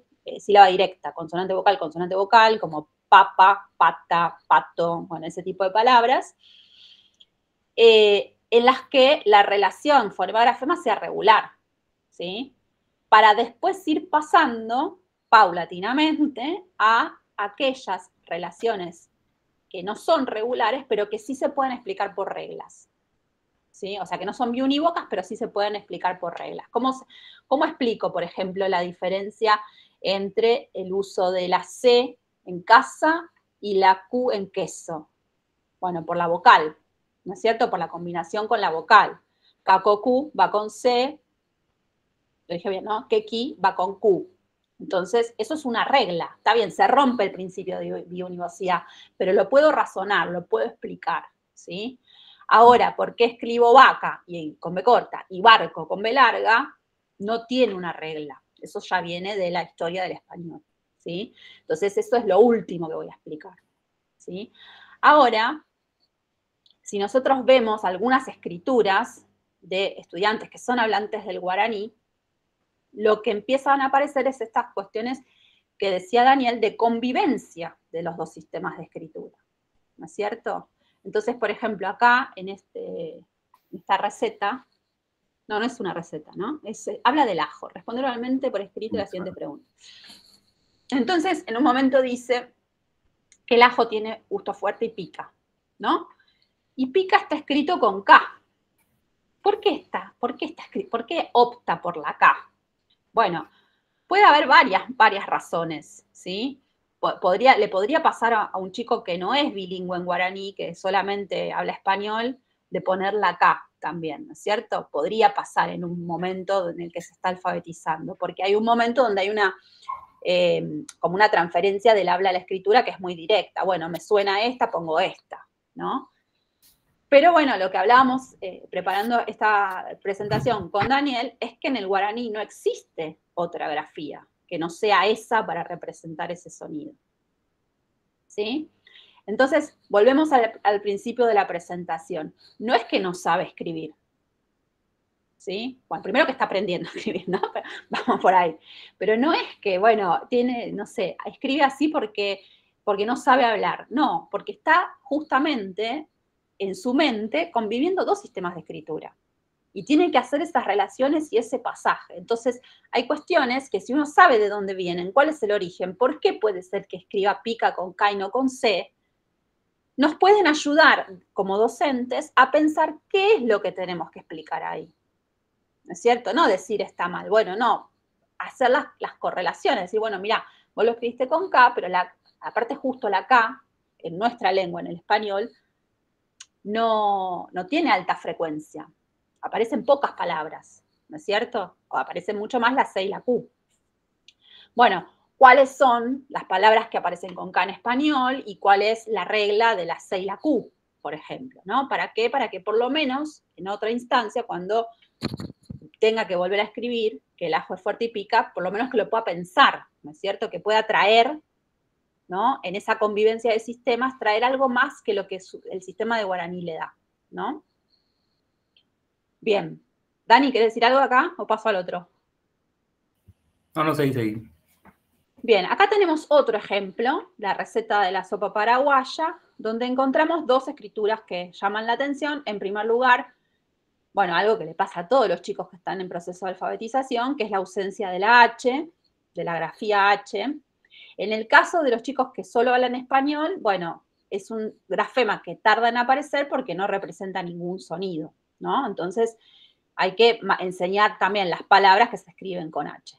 Pero además en guaraní se le suma la complejidad de que la grafía H representa el fonema laringio fricativo sordo, que es el que suena como J, como en hotel, ¿no? Pues bueno, Daniel lo va a decir mejor que yo. Entonces, también, volviendo a la convivencia de sistemas, ¿no? Es más difícil que ponga la H, porque la H sí tiene sonido en guaraní, ¿no es cierto? Entonces, tal vez en esa escritura le suena a, no sé, a que está escribiendo Jarina, y entonces no corresponde ponerla, piensa, ¿no es cierto? Bueno, ahí es también toda una explicación que tampoco tiene reglas, digamos, no son regulares. La H es una huella del latín, ¿no? Que queda como en la historia de la lengua, entonces hay que enseñar las palabras que se escriben con H, básicamente. Y después también escribe maíz con S. Como recién decía Daniel, bueno, la C no existe, ¿no? Y tampoco existe la Z en guaraní, ¿sí?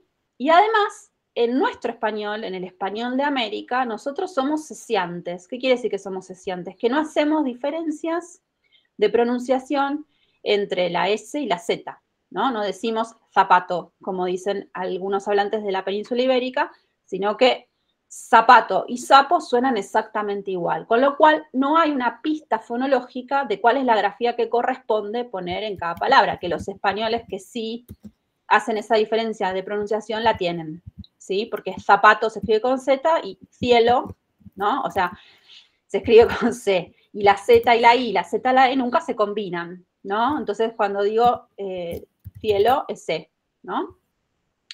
Bueno, esto es un poco el planteo. Después tenemos otro caso del uso de la I latina por la Y. Acuérdense, recién explicaba Dani que la Y es la sexta vocal en guaraní, que aparece en esas palabras como Iguazú y Iberá, dijiste, los esteros Sí. del Iberá. Y entonces, bueno, también, ¿no? Lo que sucede, o lo que podría estar sucediendo, es que el hablante seleccione la letra que representa el mismo sonido en guaraní, ¿no es cierto? Y bueno, la frase es, y para curarse, que está escrita acá hacia el final, donde aparece de nuevo la grafía, es otro hablante, ¿no? La grafía K para representar el fonema que nosotros en español lo representaríamos con una C, ¿no es cierto? Bueno, esto un poco para analizar justamente esta idea de la convivencia de los dos sistemas, que podrían estar en juego las dos cosas, ¿no? Lo que se da en hablantes de español, que son las transferencias del habla a la escritura, pero también la convivencia entre los dos sistemas y el pasaje de un sistema de escritura a otro. Después, en el material tienen este cuadrito que amamos, yo lo amo, que lo hicimos con Dani. Es un cuadro, Sí, lo vamos.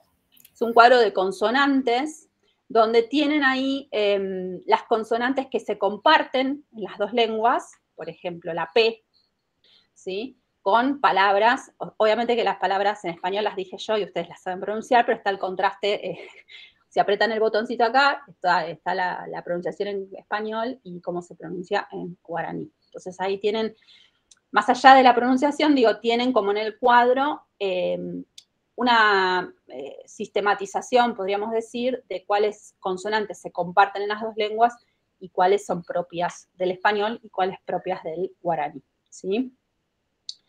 ¿Hasta acá alguna consulta? ¿Algo que quieran decir?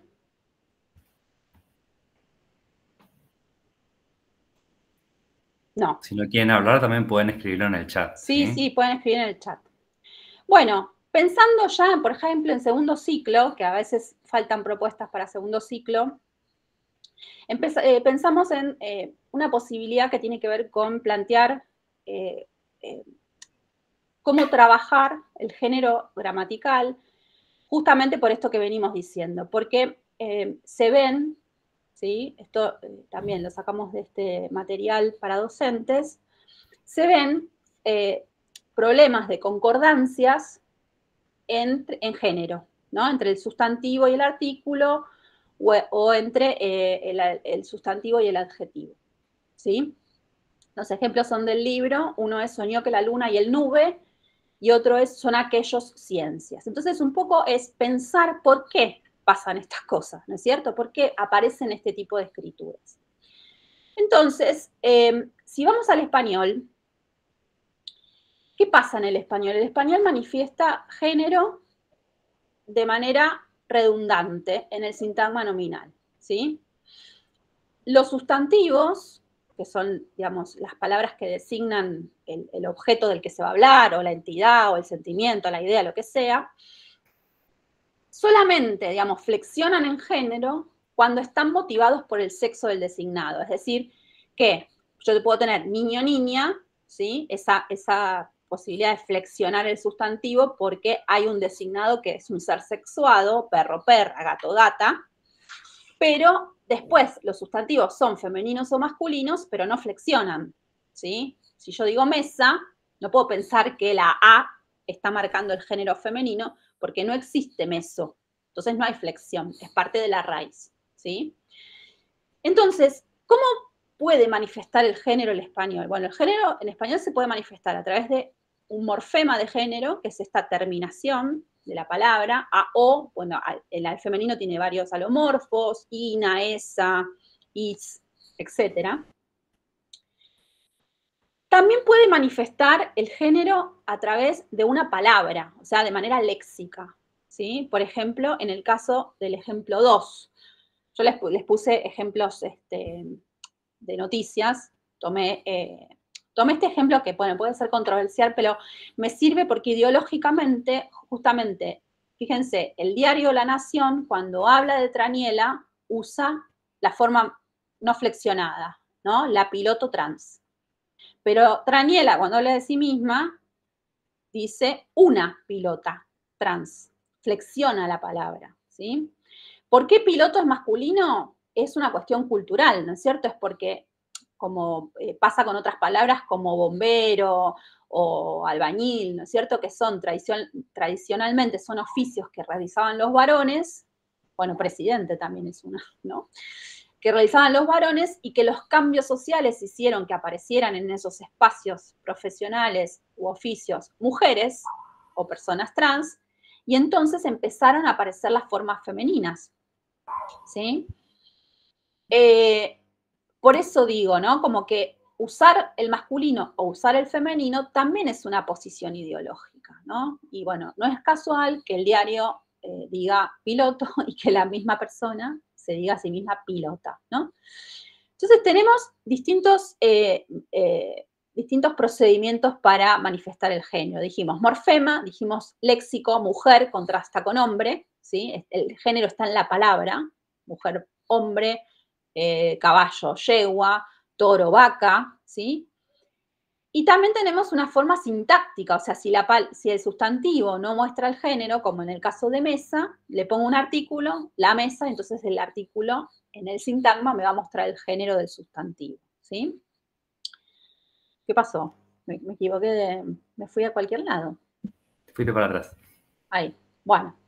Entonces, fíjense, esto es una idea de Cecilia Romero, que es una colega mía de la UBA, que ella plantea que hay formas más transparentes y formas menos transparentes de mostrar el género. La forma más transparente es la que se hace a través del morfema y la menos transparente es la que no tiene morfema como piloto, por ejemplo, ¿no? Y en el medio, de lo más y lo menos, estaría el léxico, ¿sí? Y esto me sirve ¿para qué? Bueno, para pensar que si yo, otra vez, no sé qué estoy haciendo ahí, que si yo tengo que enseñar el género, voy a empezar, ¿sí?, por el tipo de construcciones donde el género se vea más fácilmente, sobre todo si estoy con hablantes que son bilingües o que traen una lengua extranjera a la escuela, como en el caso de los alumnos de Eugenio, ¿no? Entonces, el español además, ¿no?, manifiesta el género de manera redundante, como dije antes. ¿Qué quiere decir esto? Que el género va a estar en el sustantivo, si el sustantivo está, digamos, designa un ser sexuado, pero además se va a repetir en todas las palabras que acompañen a ese sustantivo, en los artículos, ¿sí?, en los adjetivos que conforman todo ese nominal. Por ejemplo, nuestra hija linda está cansada, incluso en el predicativo, que es cansada, ¿no? Entonces, fíjense cómo se repite la categoría, ¿no? Es absolutamente redundante. Después, bueno, en el caso de mesa que no flexiona, aparece en el artículo y aparece en el adjetivo también, ¿sí? Y también el español tiene formas que no manifiestan el género, ¿no? Como el ejemplo número 3. Pero en general hay manifestación de género. Este ejemplo lo pusimos sin artículo a propósito para que no apareciera el género. Jóvenes estudiantes tomaron la facultad. Pero si yo ya le meto un artículo, el artículo ya va a indicar si estoy hablando de los jóvenes o de las jóvenes, ¿no es cierto? ¿Qué pasa en guaraní? ¿Lo querés contar vos, Dani, o lo cuento yo? Contanos si querés y después leo los ejemplos. Dale. En guaraní lo que sucede es que los sustantivos no tienen categoría morfológica de género, ¿sí? Es decir, que el hablante tiene dos posibilidades. Puede usar el sustantivo solo, ¿sí?, como vamos a ver en los ejemplos, o si quiere indicar, por ejemplo, hablando de un animal, ¿no?, que es macho, que es hembra, le puede agregar estas formas. Voy a decir formas porque en realidad también son formas ligadas, pero también son formas libres, ¿no? Porque, ¿cómo se pronuncia Cuimbaé?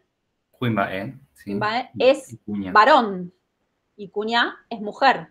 Pero después, pegados a una raíz que designa, por ejemplo, un animal, le van a marcar el género al animal. Ahora vamos a ver los ejemplos. Bueno, acá hay uno, miren. ¿Lo querés leer, Dani?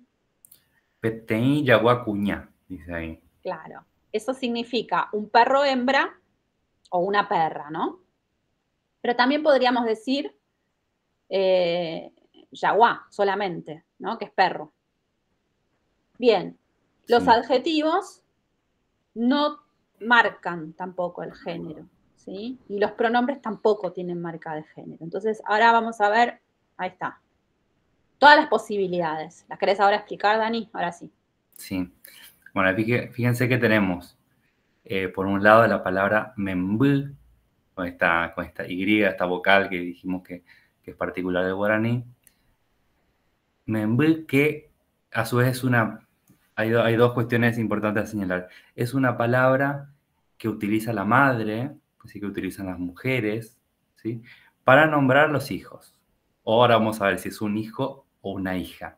Pero, por ejemplo, puede decir membú, ¿no?, y sin especificar, ¿no?, si está hablando de una hija o de un hijo. Pero si le agrega membú cuñá, que es mujer, entonces ahí primero se entiende que la persona que está hablando es una mujer, que es la madre, ¿sí? Porque el padre va a utilizar otras formas para nombrar a los hijos.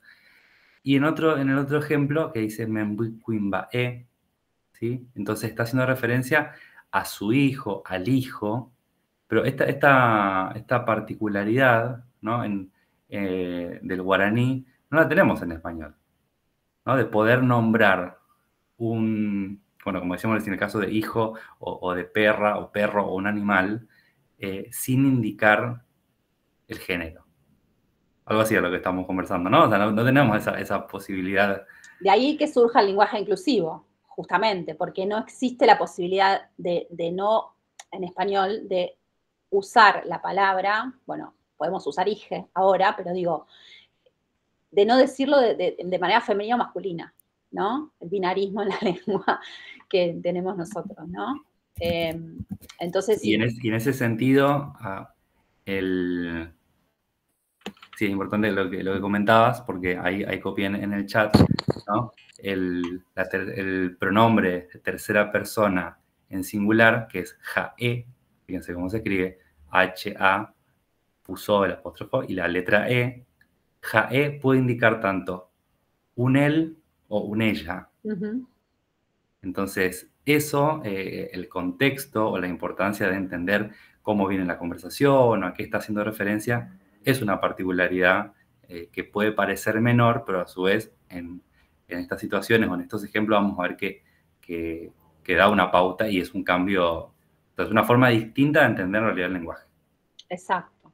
Y más allá de esta posibilidad de hablar sin género, la gran diferencia con el español y que es lo que puede aparecer en las escrituras en español, tiene que ver con que el género, cuando se manifiesta, no se manifiesta en todos los elementos del sintagma. Fíjense que mi hija linda, mi hijo lindo, salvo cuñá y cuimbaé, no hay marcas de género en el sintagma nominal, ¿sí? Entonces no hay relaciones de concordancia entre los elementos como sí hay en español. Con lo cual esto puede de alguna manera transferirse a la escritura en español y por eso producirse los errores de falta de concordancia en género. Porque el hablante de guaraní entiende que si ya puso en algún lugar el femenino, ya está. ¿Sí? Que no hace falta que el femenino se esté repitiendo. Pasa con el género y también pasa con el número. Pero bueno, ahora estamos con el género, ¿no? Sí.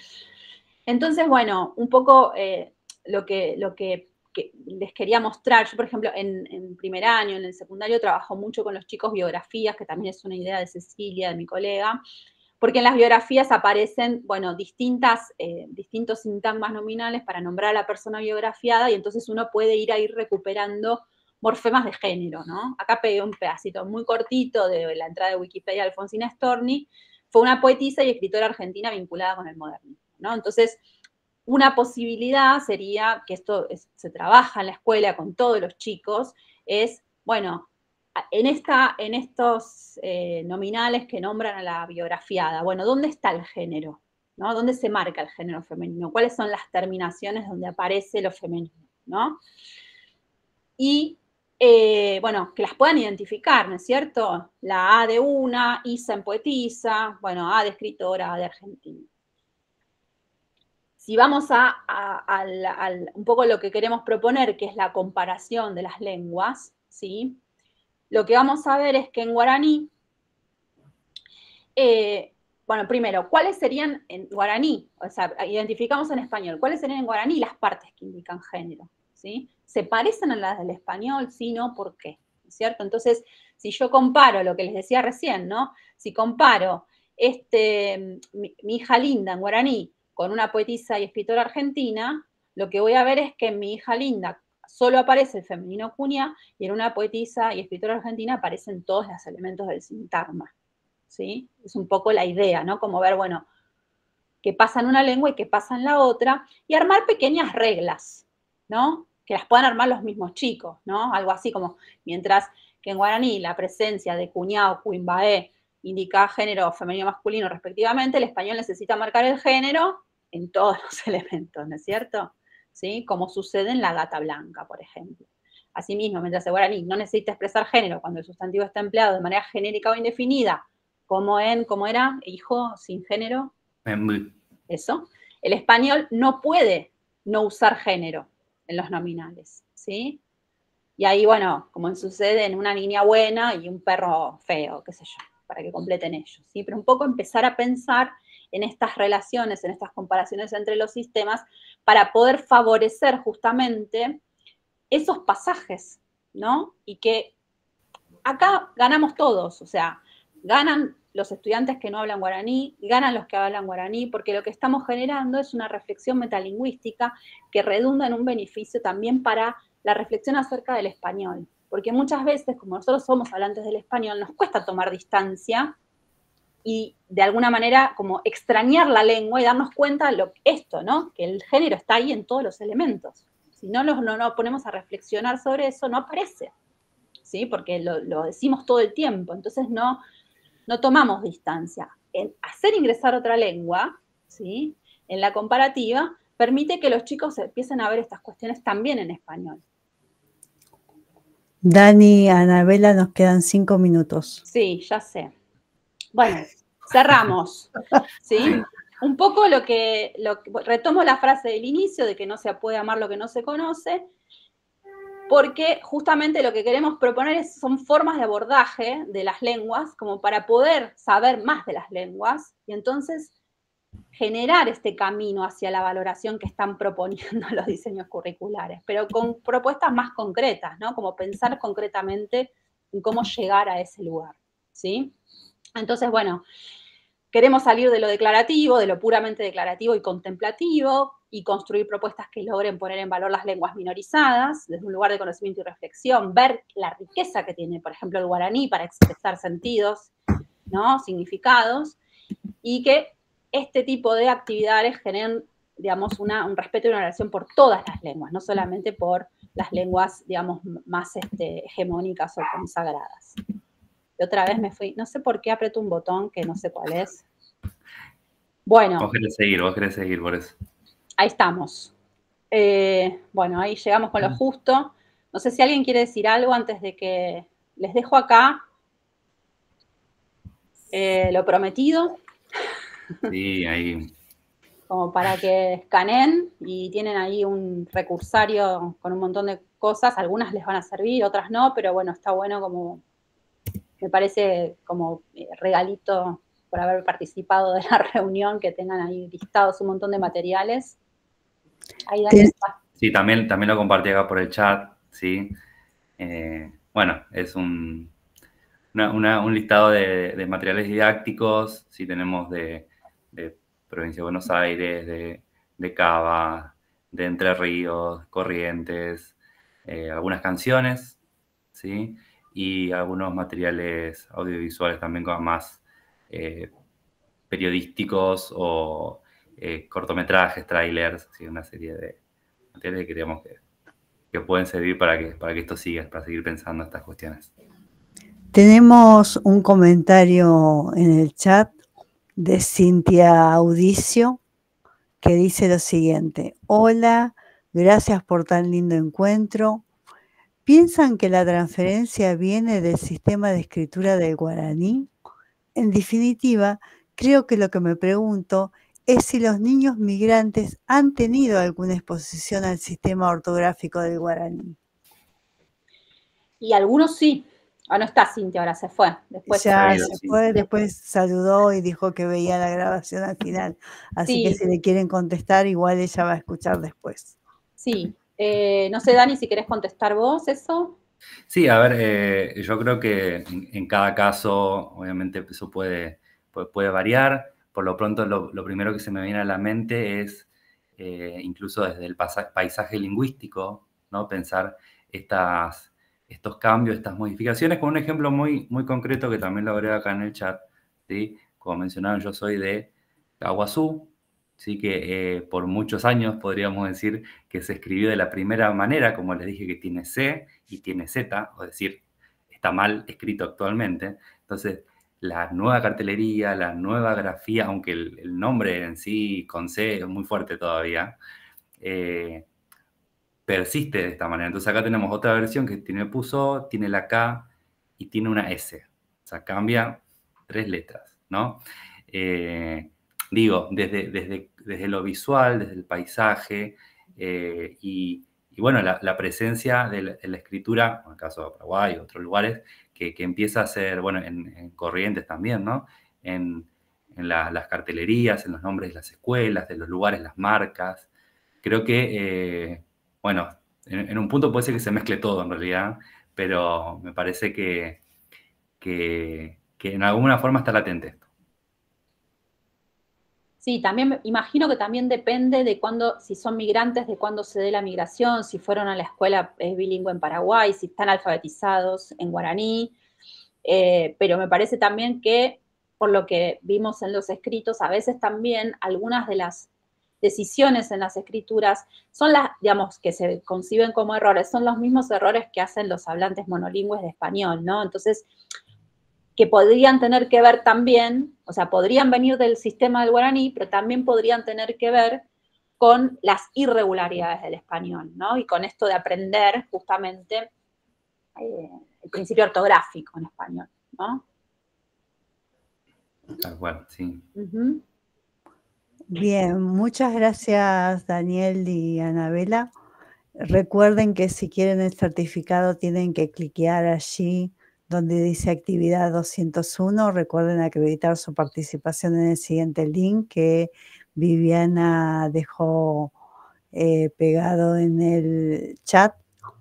Y bueno, agradecer enormemente el trabajo intelectual y el trabajo de recuperar recursos de Anabela y de Daniel.